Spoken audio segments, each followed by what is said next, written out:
Good evening, everyone. This is Dr. Abhijeet, and yes, we are on a 90 days foundational life class. That's for university exams. And today, the topic that I will be discussing with you people is regarding the biological membrane and the transport processes, the various transport processes I will be discussing. Right now, there will be three pattern of questions that I will be taking up today. One will be a long essay question that is again of 10 marks. The short essays that is again of 5 marks, or it can be like 8 marks question as well. And the short answer questions that again of 3 or 2 marks, right? So we have approximately like 7 questions today that I will be covering up, right? Starting with the very long one that is for like the 10 marks question. Okay. So yes, guys, you already know about the Oracle. We have the recorded classes, the live classes, the practical sessions, the exam module, and the hard copy book set. Apart from that, you already I have like talked about numerous number of times. Like if you missed the lectures, right, you can just go on for the recorded sessions that are available on the app, right? Yes. The express exam module is also there before, yeah, the classes you can just revise it on. One-to-one doubt clearing session you will get over here. And the most important is the hard copies note set that is now available. Images from the notes I will be like today I have incorporated into my lectures also, and I will be like sharing it with you as well. I will be sharing on my Telegram channel as well, where you will get an insight how the notes are being prepared in the form of same Q&A pattern, question and answer pattern that will be asked in your prof exams, right? Now, question bank, guys, again, there are 3 levels of question bank starting from the basic to the advanced level, right? So, yes, even they are covering like last 10 to 15 years of questions from various competitive exams as well. And the questions that are now oriented to next exam, they are also being like highly curated by the professionals. Now, yeah, the practical sessions, guys, no other app will provide you with the same thing. Over here, you will get the recorded practical sessions in the app. When you subscribe to the app, you will have an access to the recorded practical sessions as well. So this is the basic subscription plan, 3 months, 6 months, 12 months, and for 4 years. And guys, you can use the Dr. Abhijeet 20 for additional discounts, right? Now, guys, 10 mark question, the long essay question. Hmm. The long essay question says that describe the structure and function of the biological membrane. Now, when I say biological membrane, what comes into your mind? It is basically the cell membrane, or the other name that is the plasma membrane. That is the plasma membrane. And from class 11th, you might have heard about the fluid mosaic model. So, Sri Dharnika, if you are there, can you just tell me the plasma membrane model, the fluid mosaic model? It is given by which scientist? The name of the scientist. So, yes, after that, the question says you have to discuss the various types of transport mechanism across the cell membrane with suitable examples, right? With suitable examples. So, yes, I am just asking a question that the plasma membrane, the fluid mosaic model, it is given by which scientist? If you would like to comment in the chat box, I would be happier to address it if you know from class plus one, I mean from class 11th. So this is the starting of the biochemistry where I will be like focusing on yeah, the questions that have been asked in the university prof exams earlier. So this question has been asked earlier also. So yes, it is a very, very important question. And how to go about it, you guys already know. Now, guys, if we talk about the plasma membrane, if we talk about the plasma membrane, you already know it is a protective sheath, right? It is an elastic structure. It envelops the cell body. It envelops the cell body. And this plasma membrane, if let us suppose that this is a cell, right? Suppose this is a cell, right? And this covering, it is called as the cell membrane or the plasma membrane or the biological membrane. Yes, Sridharanika, very good, beta. It is Singer and Nicholson model. Very good, very good.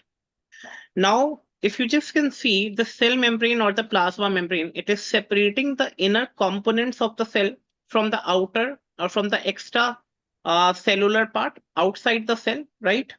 So, yes. So this cell membrane or plasma membrane, it is separating the extracellular fluid. Extracellular means outside the cell, whatever fluid is there, from the intracellular fluid. Now, when I say intra means inside the cell, and outside the cell, if the fluid is present, that is called as extracellular. That is called as extracellular. Now, guys, let us first talk about the structure. Let us first talk about the structure over here. And you guys are very well aware that yes. Now, guys, try to draw it as simple as you can. I have already told you the diagram should be technically correct. I'm not asking you to draw something very fancy in your exam, but it should be technically correct and well labeled, guys. Now, you already know that the plasma membrane, this plasma membrane, the one which I'm highlighting over here, yes, this yellow colored, this plasma membrane, how it is made, let us just try to look at the structure. And you guys already know it is composed of, yes, lipid bilayer structure. It is composed of the lipid bilayer structure. And yes, it is composed of the lipid bilayer structure. And they are just arranged in this pattern, guys. Yes.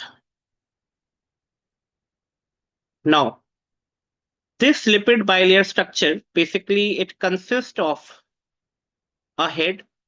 If you can just clearly see, this is the head part, and these two are basically the tail. So basically there are two tails and one head. There are two tails and one head. Now, guys, apart from that, in the structure of this, you will also find a protein over here. Yes, you will also find a protein over here in the structure of the cell membrane, and that is called as the integral protein, right? That is called as the integral protein. So this is nothing but the integral protein. Yes, this is something called as the integral protein. Yes, yeah, the transmembrane channel. Very good, very good. Now, guys, you already know this is the integral protein. Let us just try to make it more. Yeah. Apart from that, you will again get the same bilayer lipid structure. Now, my question to the ones who are attending the session: out of head and tail, okay, out of head and tail, which one is water loving and which one is water hating or water repelling? Sure. Let me just know if you guys know this, because this is something very, very easy. And yeah, so yes, so this head and tail are basically made up of phospholipids, right? These are basically made up of phospholipids. And yes, someone has commented. Let me just check the comment over here. Yes, head loving and tail repelling. Very good, Harshil. Very good, very good. So Harshil has already answered that basically this phospholipid head, it is water loving, right? This is water loving. Yes, and the tails are water repelling. Okay, the water repelling, right?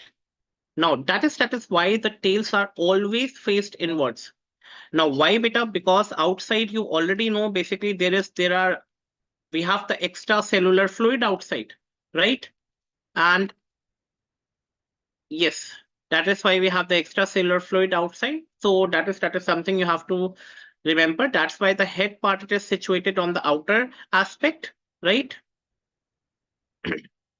Now, apart from that, guys, you will also encounter certain proteins over here, right? There are certain proteins which are situated, and these proteins are called as the peripheral proteins. These are called as peripheral proteins. Peripheral proteins. Apart from that, inside also, guys, you will encounter, yes, we have certain molecules over here, yes, in the lipid bilayer, and these are nothing but the cholesterol. This is the lipids that you will get over here.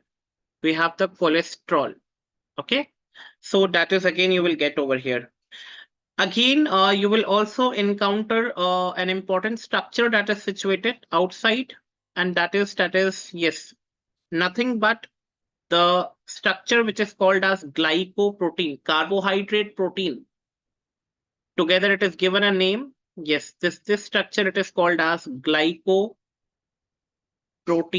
Glycoprotein. So this is in turn a structure of the cell membrane. Okay, the biological membrane or the plasma membrane. Now, let us just try to write about it, whatever we have drawn right now. And yeah, first thing that you have to draw in the exam is to just draw a diagram. Draw a diagram wherever they are asking the structure. Try to start with the diagram, try to label it out, and then start with the description part. I hope you guys have drawn. Harshil and Sri Dharanika, just give me a thumbs up in the chat box if you have drawn this. No. Yeah. Sure. Okay, perfect. Perfect, Harshil. Sri Dharanika, okay, very good, beta. Now let us just start. Now, guys, you already know we are going to start with the structure of the biological membrane or the structure of plasma membrane or the biological membrane.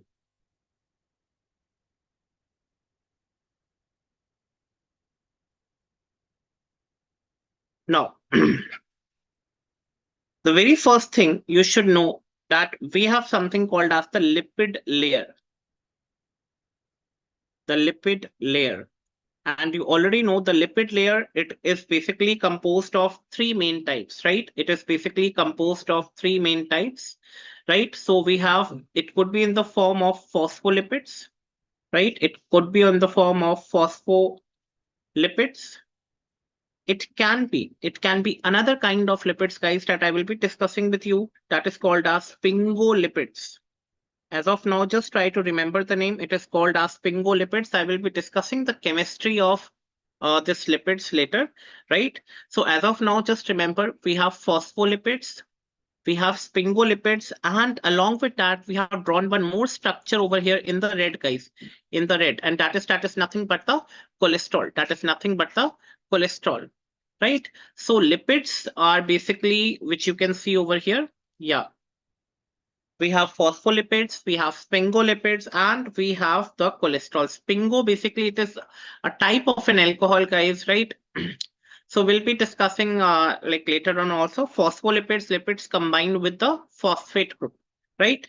So yeah, that is something you have to remember. Now, if we talk about the phospholipid bilayer, so basically phospholipids are the molecules that have a hydrophilic.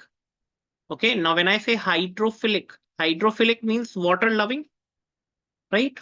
Hydrophilic basically means water loving. And hydrophilic is which part, guys? You already know hydrophilic love, the water loving, it is the head part. It is the head part. And you already know we have two hydrophobic tails. Two hydrophobic, that is water repelling. Water repelling. We have like tails, right? And how many tails are there? There are two in number. There are two in number. So yes, we have hydrophobic and hydrophilic part, right? Now, so in an aqueous environment, guys, you already know they are arranging themselves into a bilayer. Head is always facing outwards, right? Towards the water, and tail is always facing inwards, right? So yes, you can very well see in the structure also the head, it is always situated outside, and the tails are always like situated inside. Obviously, it makes sense, guys. It makes sense. It makes sense because yes, inside also we have intracellular fluid, and outside also we have extracellular fluid. We have fluid on both the sides. So the head are always aligned in such a way that they are faced towards the water part. They are faced towards the liquid part. Outside also and inside also, right? So they are arranged in such a symmetrical way, right? So that is something you already know this. Apart from that, guys, in the structure of the biological membrane, we have something called as the membrane proteins. Membrane proteins. Now, can anyone tell me in the chat box which two membrane proteins we have talked about in the diagram? Whatever we have drawn, we have to just write that. Yes. Anyone? Yeah. You already know, guys, there are two membrane proteins which are there. Yeah, that we have just drawn in the diagram. One, it is called as the integral protein.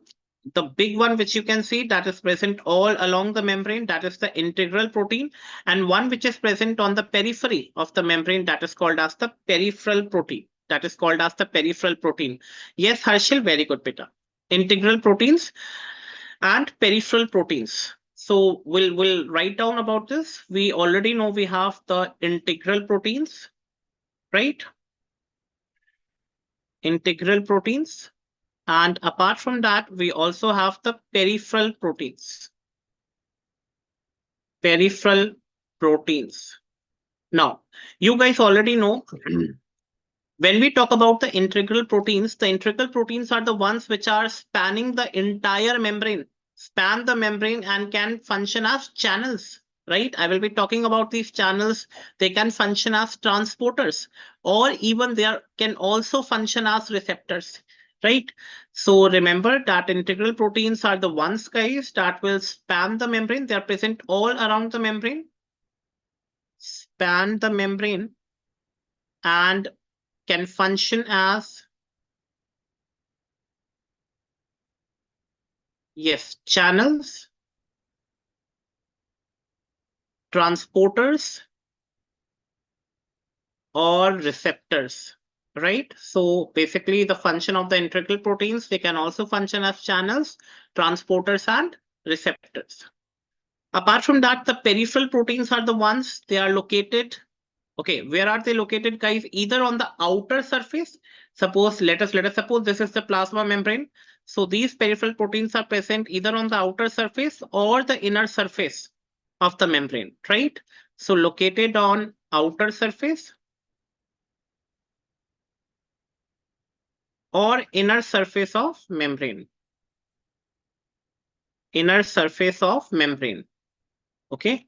Now, what is the role of these kind of proteins, guys? If you know from your physiology knowledge, anyone would like to add on to this particular point that these are the ones which can play a role in signaling. I will be talking about the signal messaging pathways when we'll be discussing the hormone action and everything. As of now, just remember that they are involved in signaling and maintaining the cell shape. Maintaining the cell's shape, right? So these are the 2 points that you have to remember about peripheral proteins, right? Yes. Act as receptors also. Moreover, they are like more like in signaling pathways also, or they are more like bound to, yeah, the maintaining the shape. Now, coming on to the third one, guys. The third, it is the carbohydrate that we have already talked about. Yes, the glycoproteins, or it can be glycolipids as well, right? The green color that we have drawn over here, right? So the third one, that is the carbohydrate part, which you can see over here. The carbohydrate groups that can be over here, right? So remember, guys, yeah, they are present only on the outer side. It is not like the membrane proteins, I mean, the peripheral proteins which are present on outside and inside both. But over here, the carbohydrate groups are the ones which are present only on the outer part, okay? Present only on outer side, right? They are present only on the outer side and are attached to lipids, right? So they are attached to lipids, basically giving rise to glycolipids, or they are attached to proteins. It is called as glycoproteins, right?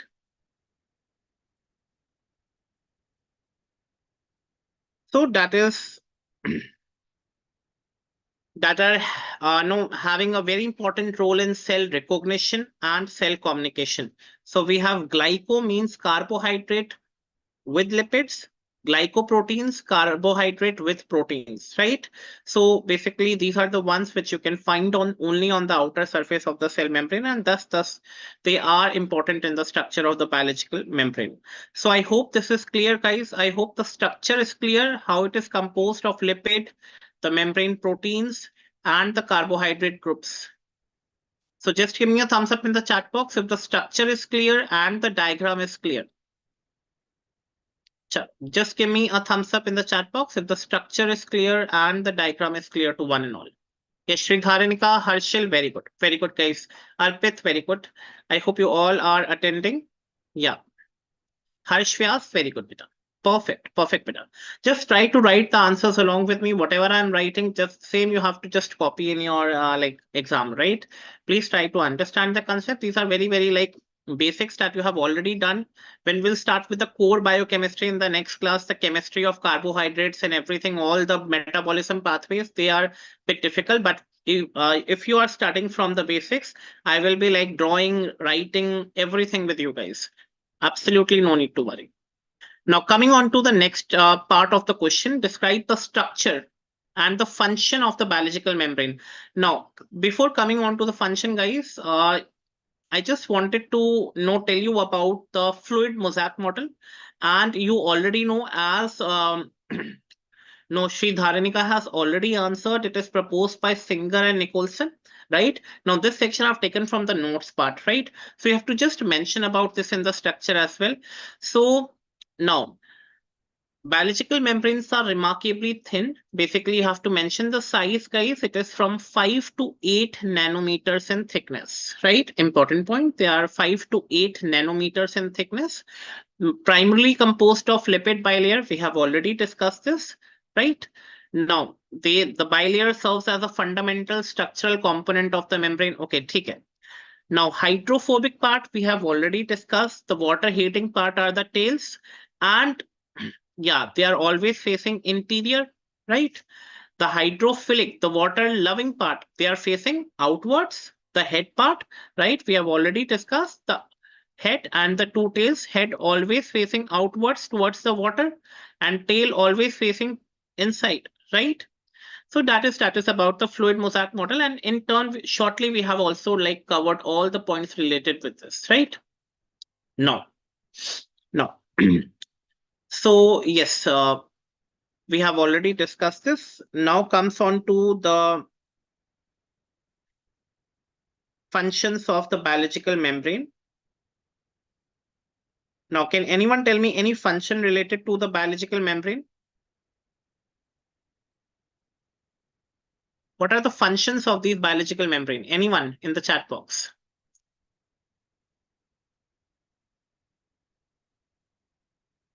Functions of, yes, the biological membrane or the plasma membrane.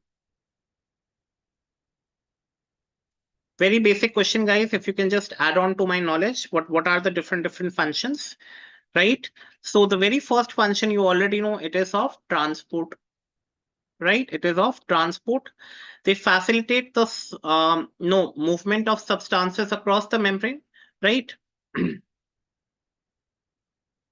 So it, yes, one has answered to separate inner and outer environment of the cell. Yes, Harshvyas, very good, Peter. Apart from that, if we talk about the term transport over here, you already know it facilitate the movement of substances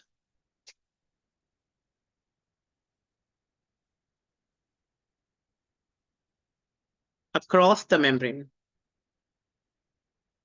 right? Now, apart from that, any other function which you can just tell me? Yes, it helps in communication. Now, when I say communication, guys, you already know we have the proteins, right? The proteins in the membrane, as you already told, the proteins in the membrane, basically, they can serve as receptors, right? They can serve as receptors for signaling molecules, right?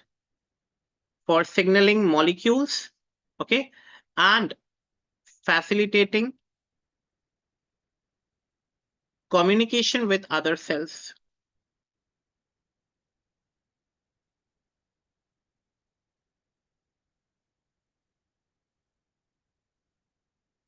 Right? The third one more important function that you can remember, it is adhesion. Now, Membrane, basically what happens, the biological membrane basically contributes to the formation of tissues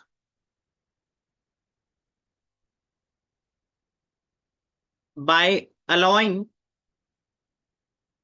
cells to adhere to one another. Adhesion means sticking. Okay. So basically they allow the cells to adhere to one another. And that is again, in turn, they are allowing the like formation of tissues. Obviously, whenever the cells will combine, you already know it will result in the formation of tissues. So the basic unit is only cell. How tissues are formed? Basically, cell of same origin and same function. Basically, they combine with each other and then tissues are formed. So these membrane also have the property of adhesion. They can attract other cells, they can combine together, and they can result in the formation of tissues, right? Apart from that, they have barrier function also. That one, I think, who has told right now? Yes, Harsh Vyas has already told. So yes, we have the barrier function also. So basically, they maintain the distinct internal environment of the cell. Like entry and exit part is basically controlled, right? They separate the outer and the inner compartments of the cell. Sure. Is this clear, guys, everyone? Sure. The functions are clear, everyone. The structure is clear, everyone. And the diagram is clear, right? So, sure. एक thumbs up दे दो Harshal, very good, very good. Now guys, over here one more thing that I wanted to mention. If the question is asking more about the integral proteins, right? The question is asking more about the integral proteins and the peripheral proteins. Let's just try to enumerate in one slide. Now, if we talk about the peripheral proteins, guys, now these proteins are loosely attached with the surface of the membrane. I've already told you they are present outside, right? Now, example is something which you have to remember from the exam point of view. It is cytochrome C, that is found in the mitochondria. And we have the integral membrane proteins. They are tightly integrated into the lipid bilayer. I have already told you. Just over here, you already know if this is the lipid bilayer, and we have an integral protein which is like tightly adherent or tightly stick to this lipid bilayer, right? So yes. Now, examples of intrinsic proteins are also very, very important. You can just mention about hormone receptors and cytochrome P450. Right, these are something you have to remember. Over here, two examples are important, and just try to put a dollar sign on the examples because they are important, right? So yes. Now that is something you have to like take away from this particular slide, right? So yes, I will be sharing the PPT on my Telegram group as well, so no need to worry. After the class, I'll be sharing it, right? चलो, इतना clear हो गया सब लोगों को? Now the question says, since it's a 10-mark question, guys, so you have to describe the various types of transport mechanism across the cell membrane with suitable example. Now, before starting with this other part of the question, you guys are going to tell me how many like cell transport mechanisms are there.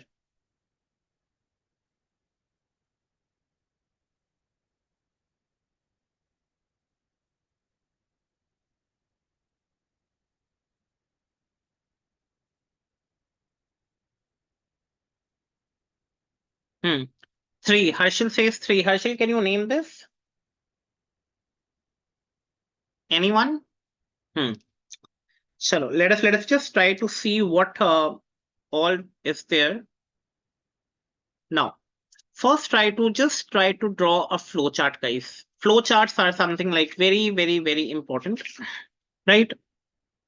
Now, yes, simple, facilitated. Okay, guys. Now, guys, you already know there are basically two types of transports. We have the passive transport and active transport. How to differentiate this, guys? Please try to write the term ATP, right? In which ATP is utilized, it is called active. In which ATP is not utilized, it is called as passive, right? Basically, yes, wherever like ATP is utilized, it is active, and wherever ATP adenosine triphosphate or the energy currency is not utilized, it is called as passive. So in passive, we have different types. We have simple diffusion, we have osmosis, we have facilitated diffusion. And in active transport, guys, we have the pump and the vesicle. In the pump, like we have the primary active transport and the secondary active transport. Vesicles, we have exocytosis and endocytosis. Endocytosis, we have again three types: pinocytosis, phagocytosis, and receptor mediated. Okay. So we will be trying to discuss it one by one, all the types, guys, because since it's a long question, you have to like mention about this, right?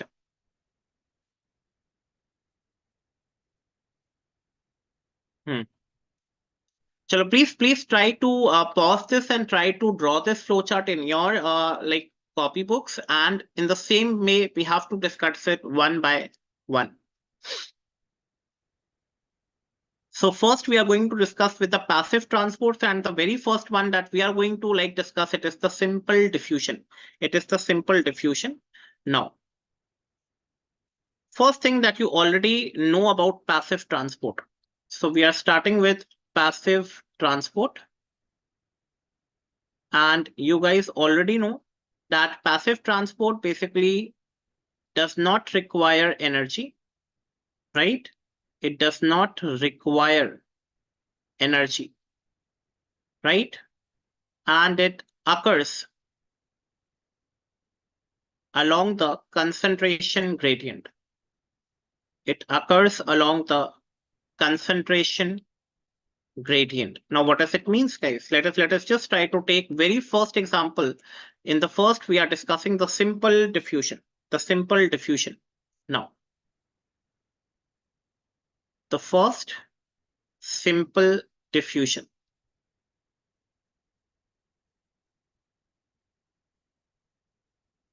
Now, can anyone give me an example of simple diffusion? The normal okay, if we talk about the respiratory membranes, now I have given you a term. If you can just elaborate me in the chat box, guys, the ones who are attending, Sri Dharanika, Harshil or Harsh, ki respiratory membrane, why it is an example of no simple diffusion? Now,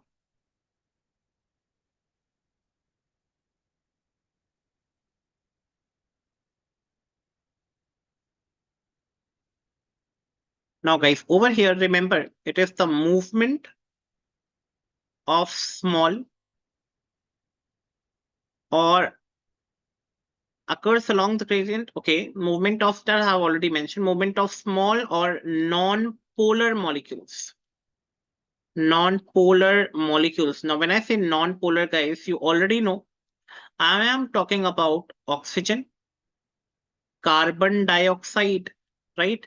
Now you already know why I have used the term respiratory membrane. Outside the concentration is large, inside it is low. Oxygen are transported like this, right? Obviously from high concentration to low concentration. So movement of small or non-polar molecules, right? Directly through lipid bilayer. Directly through lipid bilayer. So obviously, if I'm telling oxygen, example is oxygen diffusing into cell for respiration, right? They are crossing the respiratory membrane, the lipid membrane. So oxygens are like more like dissolving in the lipids, right? That's why they are easy to cross. Non-polar, why? Because if it is a polar molecule, you already know it will not be able to pass the membrane easily because we have the hydrophilic tails over there. Again, so obviously the polar substances or the water dissolving substances, they cannot diffuse into the lipid.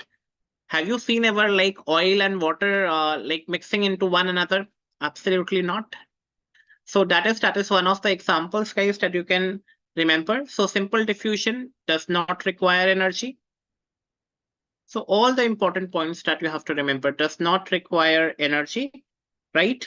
And passage of, or I can simply say water, no. Hmm. So now that is something you can easily like see over here. Okay. Now guys, there is something called as the second one comes okay, osmosis. Osmosis is simply like very, very easy. Can anyone tell me the definition of osmosis?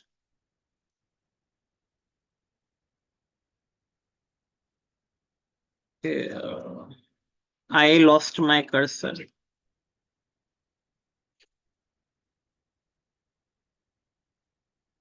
Hmm. Sure. The second one, it is osmosis. Now, it is a special type of facilitated diffusion, guys, over here, right? So I will be coming to osmosis also, like the facilitated diffusion. But as of now, just remember it is a special type of facilitated diffusion. Okay, that is involving only water molecules. Yes, yes, Harshvyas, very good, Harshil, Harshvyas, very good. So it's a special type of facilitated diffusion involving water molecules, right? And it is typically through a protein channel, and that is you already know that is called as aquaporin. How many porin molecules are required? I mean, protein molecules are required in like creating this channel. Anyone? That's one of the famous question in plus 11 through aquaporins, right? Now, water moving into the red blood cells, maintaining the osmotic pressure, again is an example of osmosis, right? Water moving into red blood cells. Okay, that is again an example. It's balancing the osmotic pressure. That's again an example of osmosis, right? Now, let us just try to discuss this facilitated diffusion, and then I will be coming on to this osmosis, right? Now, facilitated diffusion. Okay, if you can just see over here, if we talk about the simple diffusion, guys, for example, oxygen is outside the cell, it is like more, inside the cell, it is low. From high concentration gradient, the oxygen is moving into the low concentration gradient. So the movement is taking place along the concentration gradient from high to low concentration. Secondly, it does not require any energy, right? Now, these oxygen molecules can easily cross this lipid, the head and the tail part, because they are lipid soluble. So all the gases, the CO2, oxygen, they are lipid soluble. So it favors the movement of the molecules from outside to inside. That is something about simple diffusion where there is no utilization of any energy, right? Coming on to the facilitated diffusion, guys. Now, what happens over here? Now there are certain proteins, guys. Okay. Now we have certain solutes. Over here, I am talking about certain solutes. Now these solutes, right? Let me just try to mention it over here. We are discussing facilitated diffusion, right? So basically what happens over here, we have different solutes. Now when I say solutes, guys, can anyone tell me any example of any solute that moves? Solute. One example, I'm taking glucose. Any other example, guys, that you would like to add on? Yeah. Any other example? Two, three examples of solutes that are low, move through facilitated diffusion. Now, solutes, basically, you can see outside the cell, the concentration is high, and inside the cell, the concentration is low. So obviously, in facilitated diffusion also, the movement is along the concentration gradient, right? The movement is along the concentration gradient. So solutes, basically, they move along the concentration gradient. Okay, they move along the concentration gradient. Okay, now when I say concentration gradient, guys, I'm talking about from high to low, from high to low, right? And no energy is required. Again, any passive transport beta, no energy, no ATP is required, no energy or ATP is required, right? Now, what is the difference between simple diffusion and facilitated is there is a protein over here, guys, okay? And that is called as the carrier protein. This is called as the carrier protein, or I can simply say it as transport protein. Transport protein. It is called as carrier protein or transport protein. Now, guys, this again makes very much sense over here. Now, when I say solutes, guys, glucose. Now, this glucose, it's not lipid soluble, guys. It cannot cross the lipid bilayer easily. It's a very large molecule. Now, what will happen, guys? So the glucose, if we talk about the glucose, or if I say galactose, guys, if I say galactose, right? If I say amino acid, that is called as leucine, or if I say another amino acid, that is phenylalanine, right? Phenylalanine. Now, these are the molecules, these are the solutes, which are not lipid soluble. They are very, very large molecules. They cannot cross the cell membrane directly. Now, they require a special transport protein that is called as a carrier protein or a transport protein that will take the glucose molecules from outside and it will deliver inside. It will deliver inside. It will deliver inside, guys. That is something which you have to understand. So, is this like facilitated diffusion clear, beta? Just give me a thumbs up in the chat box if this is clear to you.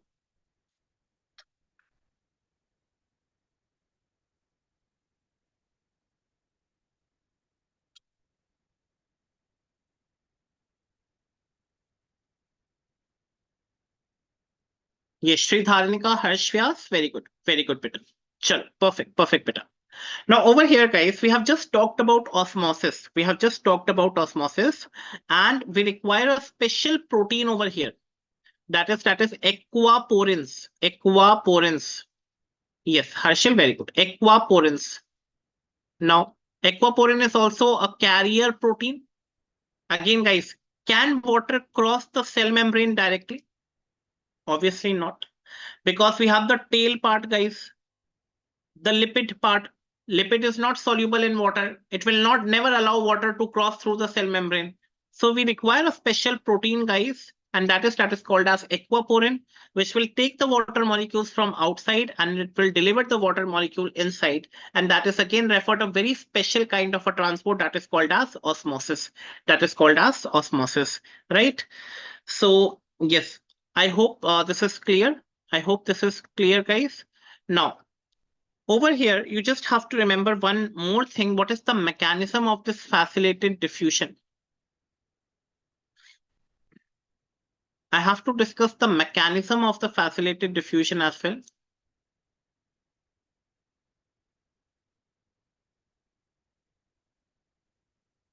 Mechanism of facilitated diffusion.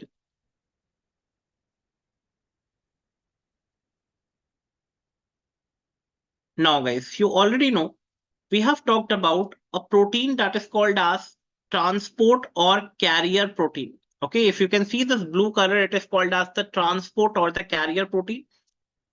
So basically the transport or the carrier protein, remember guys, basically they exist in two conformational forms or two conformations. They exist in two conformations, right? Now we have a Pong conformation. Pong conformation. And the other one, guys, you are going to tell me because this is like very, very famous. Pong and yeah. So Pong conformation, basically it is exposed to outside. Exposed to outside, right? With high solute concentration. High solute concentration. There is a mechanism called as dash Pong mechanism. If you know this, guys, just tell me the name. What is this dash called as? Right? High solute concentration. Now what happens? This bond concentration basically allows binding.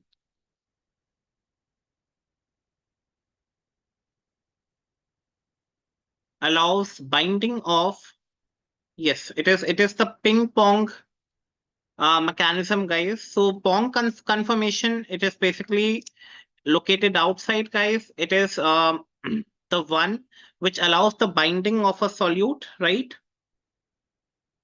Solute like glucose, galactose, phenylalanine, leucine, right? So to specific sites, right, on carrier protein. Now, this what it will do, it will bring a conformational change. Conformational change. And after this conformational change, basically what will happen? This will change into ping state. Okay, it will change into ping state. That's why the mechanism is called as ping pong mechanism, right? So now this ping state, basically it will expose the solute with the lower concentration site, right? So yes, for example, guys, you already know about we have certain hormones. Now, if we talk about one of the hormone that is called as insulin, right? So insulin is the one which increases glucose transport in muscles, in adipose tissue. Okay, we have amino acid transports in liver and other thing. So that is again one of the examples of facilitated diffusion. That is the hormonal action. That is one of the hormones, that is insulin. And if you guys know, the insulin is produced from which cells of the pancreas? Can anyone tell me in the chat box? Just let me know. So outer side we have the POM part, receives the solutes. It brings the conformational change in the protein, and inside we have the pink part. It delivers the solute concentration inside. Pong, ping, like this, right? So yes, Harshal, very good. Harshvas, very good. It is the beta cells of the pancreas. Very good. Perfect, perfect, guys. Now coming on to the active transport, guys. So we have already discussed about, yeah, the simple diffusion, the osmosis, the facilitated diffusion, guys. Now coming on to the active transport over here. Now, active transport is the one, guys, you already know that, yeah, it requires energy, that is ATP, right? So active transport is the one which requires energy,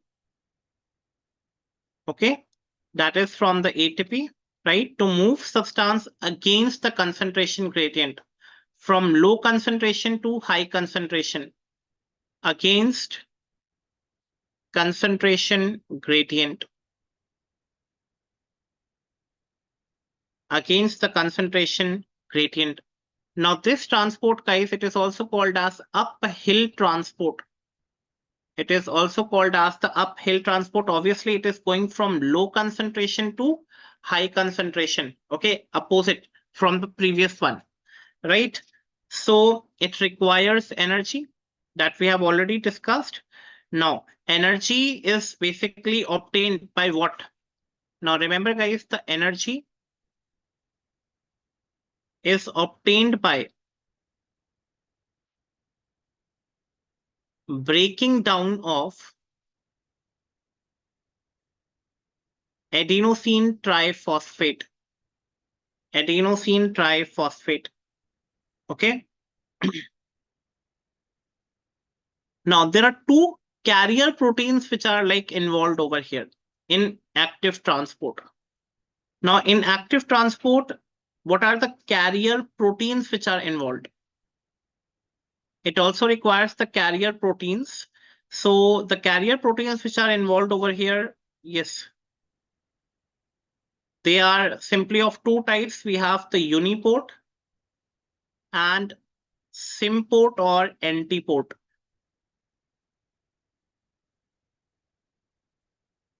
Now you guys already know what is uniport, guys. Can anyone tell me in the chat box what is uniport? It carries the substance only in single direction. right? It carries a substance only in one direction, right? Symport, basically, it's a type of a carrier protein that transports two substances together, right? Two substances together. Okay. So that is something you have to remember over here. Now, active transport is basically of two types. Active transport,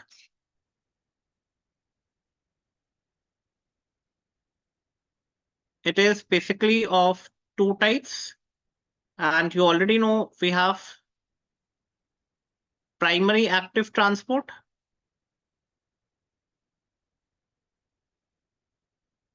and secondary active transport. Can anyone tell me the difference? What is the difference between the primary and the secondary active transport? What is the difference between the primary and the secondary active transport?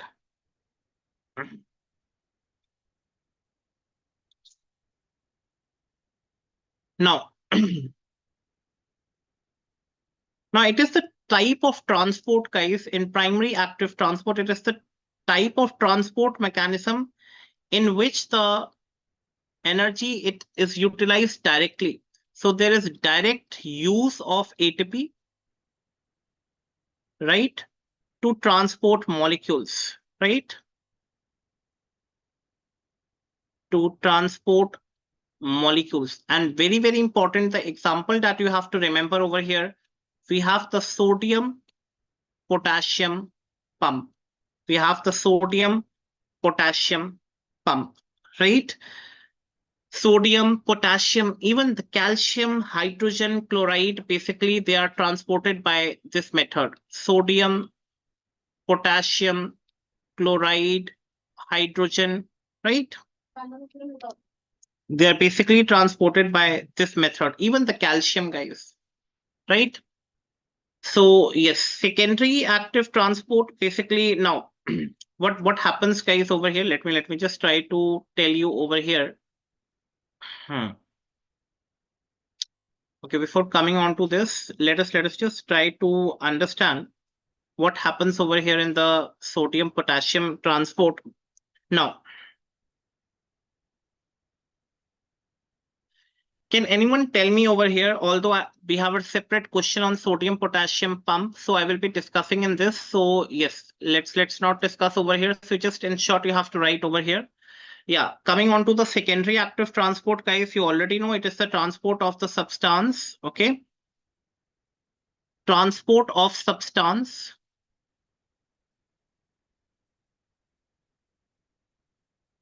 with sodium ion,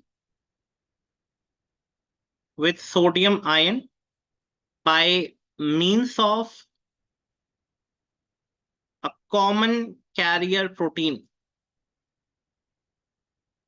Common carrier protein. And okay, now what does this mean? What does this mean, guys? Yes, let someone has answered. Yes, restore resting potential. Ha, theek hai. Okay, that is nice. Now, guys, over here, remember what is happening, guys. Whenever sodium is being transported, if you just see, whenever sodium is being transported from outside to inside or from inside to outside, right? Remember, guys, what will happen? Another substance also is transported by the same protein. We have the same carrier protein. We have the same carrier protein. Now, this carrier protein, which is taking only sodium from outside to inside, is also taking another molecules like potassium and chloride. So that is called as the secondary active transport over here, where the same carrier protein, which is no taking sodium from outside to inside, along with the sodium, it is taking other ions also like potassium and chlorine. So that is again an example of a transport. So it can be co-transport or antiports, right? So sodium, potassium, chloride, they are being transferred from outside to inside by the same carrier protein. And that's why it is called a sodium, potassium, chloride co-transporter. Or we have like potassium and chloride co-transporter. Along with the sodium, if you can see GABA, right? The one which Harshil has told over here, right? So antiporters are the ones, if sodium is going in, calcium will be moving out, right? Or if sodium is going in, hydrogen will be moving out. Antiport in opposite direction, guys. So that is again an important part that you guys have to remember over here, right? So that is about the transport, active transport, primary, secondary, right? So yes, we can discuss about the vesicles also, the pinocytosis, phagocytosis, and receptor mediated is another question. So I'll be covering it that along with that only. So whenever there is a long question of 10 marks, guys, try to make a flow chart and try to write one definition along with an example, right? No need to write the mechanism, because earlier this question has one part also of the fluid mosaic model, functions, structures, and the diagram part, right? So yes, the other remaining aspects, the pinocytosis, phagocytosis, I will be discussing in the next question. So you can just mention one like definition and we can go just about that. Now, coming on to the second question, guys, coming on to the second question, explain the role of sodium potassium pump in maintaining the membrane potential. Okay, now sodium potassium pump, guys, it helps the, no, it plays a very crucial role in maintaining the membrane potential. Now, you already know we have like various physiological process, guys. You already know we have the nerve impulse transmission from one nerve to the other nerve, and we have a mechanism called as muscle contraction. And how does it do, like what is the mechanism, guys? Let us just try to first focus on the mechanism. Now when I say sodium potassium pump, it is basically an integral membrane protein. Now we have drawn the membrane protein. If you remember, it is the lipid bilayer, and we have this integral membrane protein. Integral membrane protein. Now, guys, you already know this integral membrane protein. The example over here that we are using, it is the sodium potassium pump. Now, this protein can exist as a pump. And what is the name of this pump? It is called as sodium potassium pump. It is called as sodium potassium pump. Now, what is happening, guys? Now, it is a pump that actively transports sodium out of the cell. Now, what this pump is doing? It is actively transporting the sodium out of the cell, right? And potassium into the cell against their concentration gradients. Now, for every 3 sodiums which are pumped out, yes, very good, Harshil. Yes, I'm just talking about that. For every 3 sodiums which are pumped out, 2 potassiums basically are pumped in. Okay, and obviously this is like an active transport. Obviously, this requires the hydrolysis of ATP. Yes, Harshvyas, very good. Very good. Can anyone tell me out of both of you? Okay, the very first one that we have discussed over here, it is the mechanism. So 3 sodium like pumped out and potassiums, basically they are pumped in. So it requires energy. Okay, which is no derived by the hydrolysis of ATP. ATP is broken down for liberation of the energy, right? So yes. Now, second point that I wanted to discuss over here. Okay, I didn't have space over here. Okay, let me just try to mention the second point over here, guys, only. We have something called as ion concentration gradient. Now, Harshil and Harsh, if you can answer me, sodium is present in higher concentration outside or inside the cell? Again, it makes a very common sense because I've already told you. Outside. Now, guys, imagine sodium is already outside, very more in concentration, and we are taking more sodium from inside the cell to outside, from lower concentration to higher concentration. That's why ATP is utilized.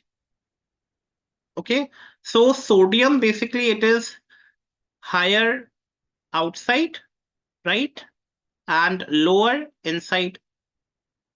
If we talk about potassium, it is higher inside and lower outside. Now, this disbalance, this creates a steep concentration gradient. Okay.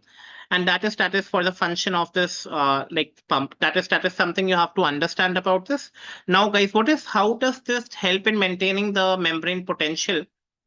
So, how does this help in or the role in maintaining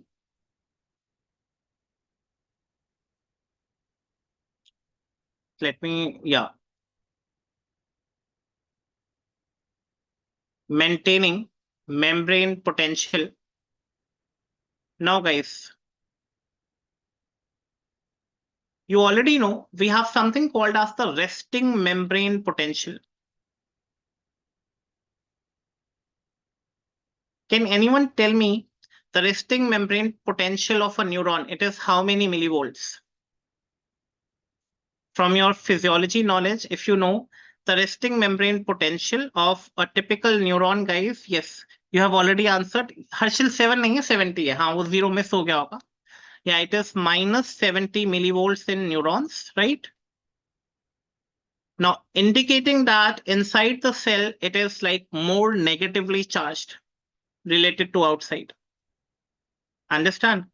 So you already know when I say minus 70 millivolt, so it indicates that inside the cell, there is more negative charge, right? Inside the cell, it is negatively charged relative to the outside. Now, this potential is primarily established by the differential. Now, these ions, the differential distribution of the ions, right? Notably potassium and sodium across the cell membrane. Now, secondly, you have to know that it contributes to negative charge.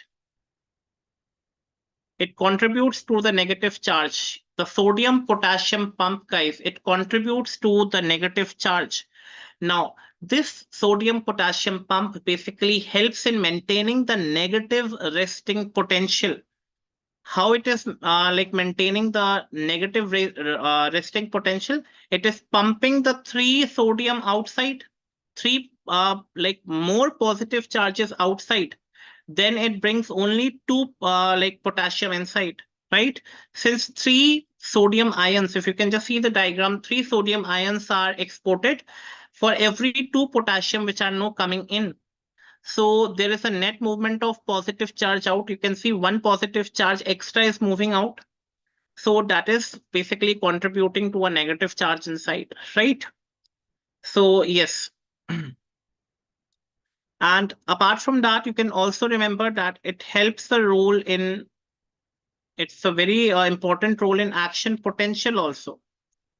Now, in action potential, there is rapid influx of sodium ions through voltage gated sodium channels.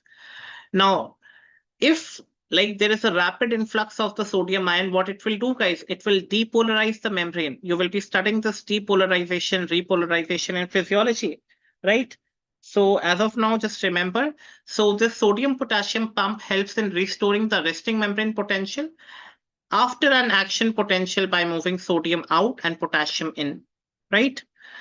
It also helps in maintaining the homeostasis, guys. Obviously, you know this because the continuous activity where no the sodium moving out and potassium moving in, it is very, very important for the cellular homeostasis, right? Because it will not let the cells swell or shrink, okay, due to osmotic imbalances, right? That is why it is in turn helping in maintenance of this homeostasis, right? So that is about the second question that you have to remember.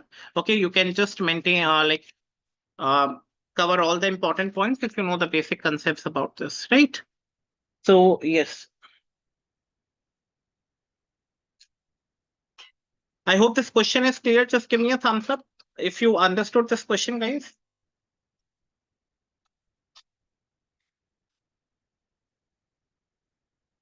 Sure. Hmm. Harshil, okay. Harsh, very good. Now the other questions are typically very, very easy.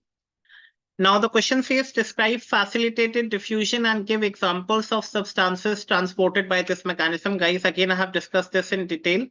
So yes, facilitated diffusion, you guys have to mention like, yeah, these points, like no energy is required along the concentration gradient, and they require like carrier proteins or the transport proteins and the substances which can be moved like glucose, galactose, leucine, phenylalanine. And the mechanism also you can mention the ping pong mechanism, guys, right? The transport or the carrier proteins exist in two conformation, the pong and the ping state. So that is like, see, every time the examiner tries, one time it has given as a 10-mark question. In the other exam, it's given only 5 mark or 3 marks question. So you have to like limit the information everywhere, right? So yes, even if you just want to mention over here, what are the examples, if you just want to mention more examples of substances transported by facilitated diffusion. First is glucose, and transport occurs by a transporter called as GLUT transporter, or it is also called as glucose transporter. Or GLUT is nothing but the GLUT proteins are there. Carrier proteins are the transport proteins, right? We have already discussed this in detail. So obviously you already know whenever the glucose molecules are, okay, for example, if you have, no, you drink 1 liter of Coca-Cola, or if you have like eaten a full like dairy milk chocolate, obviously the concentration in the blood, okay, if in the blood the concentration of glucose will be more, right? And obviously it has to go to cell. Cell has a transporter called as GLUT transporter. Now what it will do, it will take all the glucose. GLUT is nothing but the carrier protein or transport protein. It will take all the blood, all the glucose from the blood. And from this carrier protein, this glucose will be taken by the cell for further breakdown to release energy, and some glucose will be stored as glycogen to liberate energy in the fasting stage, right? So yes. Hmm. Apart from that, amino acids, guys, we have already discussed. I have discussed leucine, हाँ, GLUT4, 7 type के होते हैं मैंने पढ़ा, like I have all, I'll be discussing all that. No need to worry. The leucine, okay, we have like discussed phenylalanine, right? So you already know basically we have amino acid transporters, right? Outside the cell, we have extracellular fluid. So they are taking those amino acids inside the cell for protein synthesis. Obviously, amino acids will combine with each other to form proteins, right? Water. Water, guys, you already know we have a transporter called as aquaporins, right?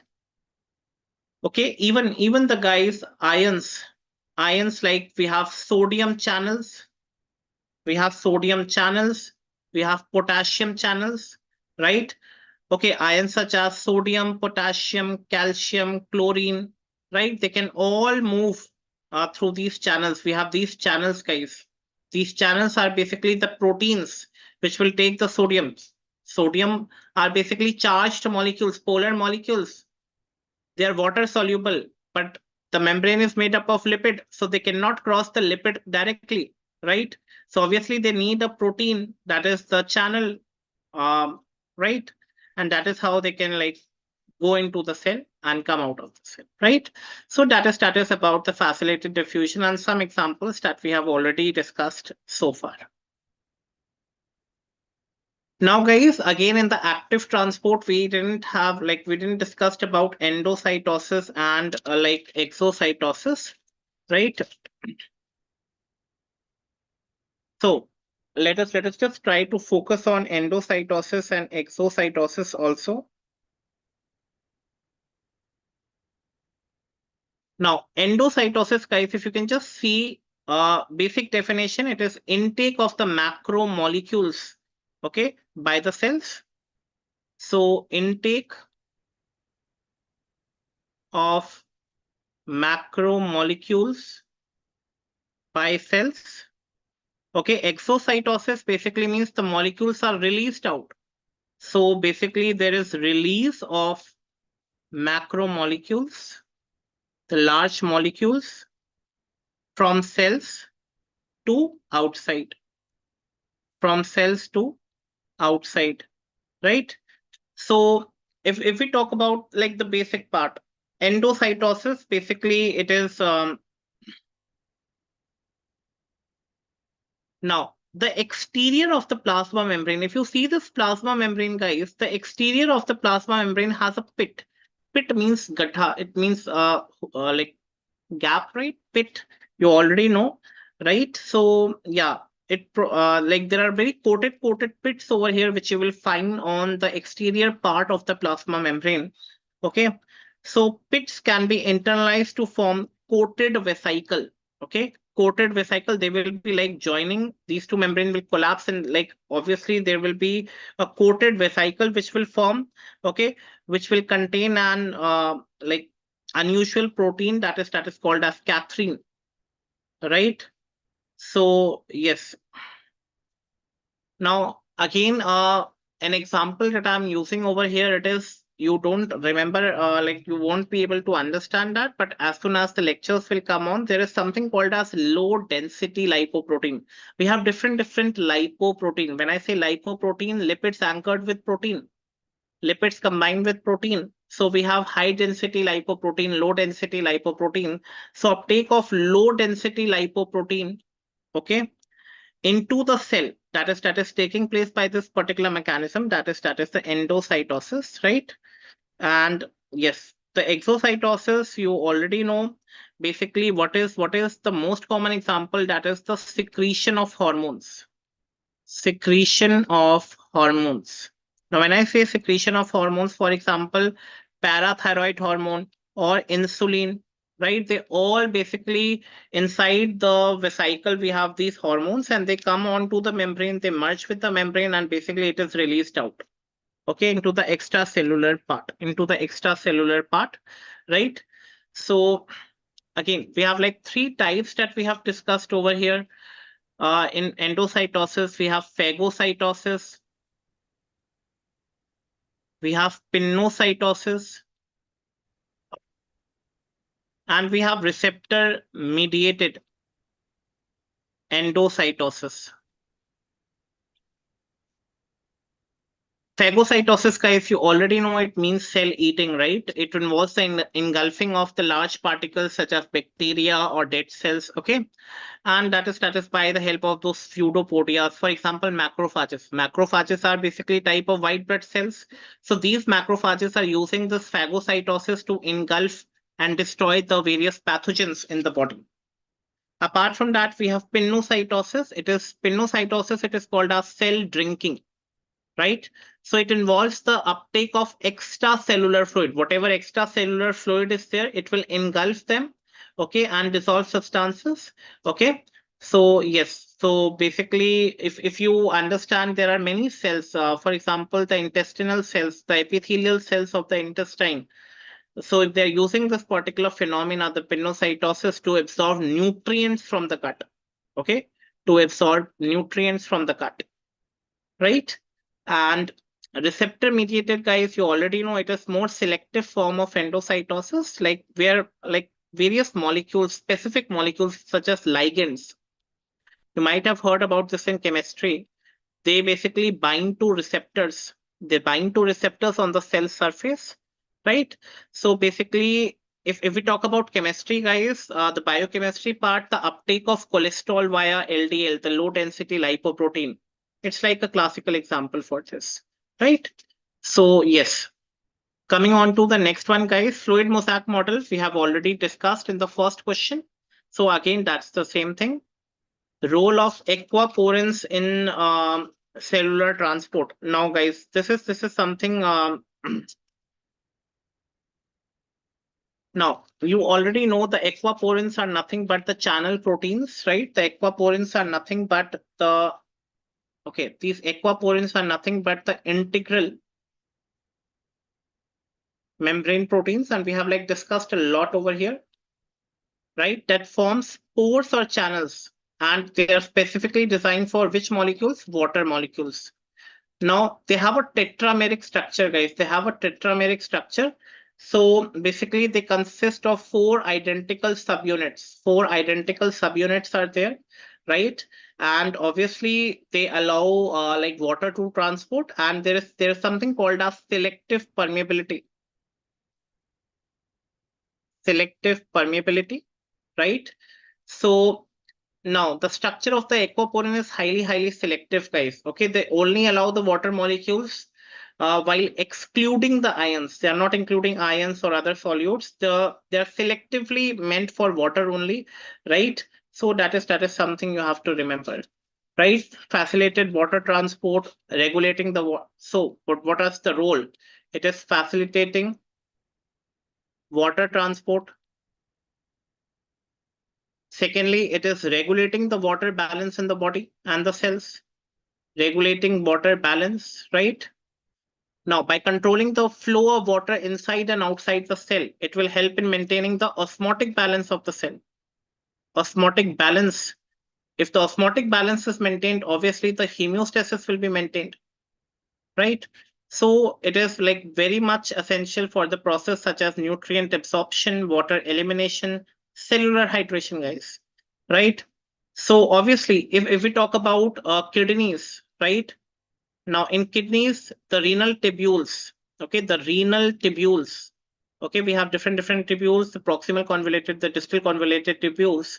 They are critical for concentrating the urine by facilitating water resorption. Obviously, the structural unit of kidneys is nephron. And in the structure of nephron, we have the renal tubules. And these renal tubules, they actually concentrate the urine by absorbing the water back. And that only can be done through these aquaporins. Even the salivary glands, guys, salivary glands.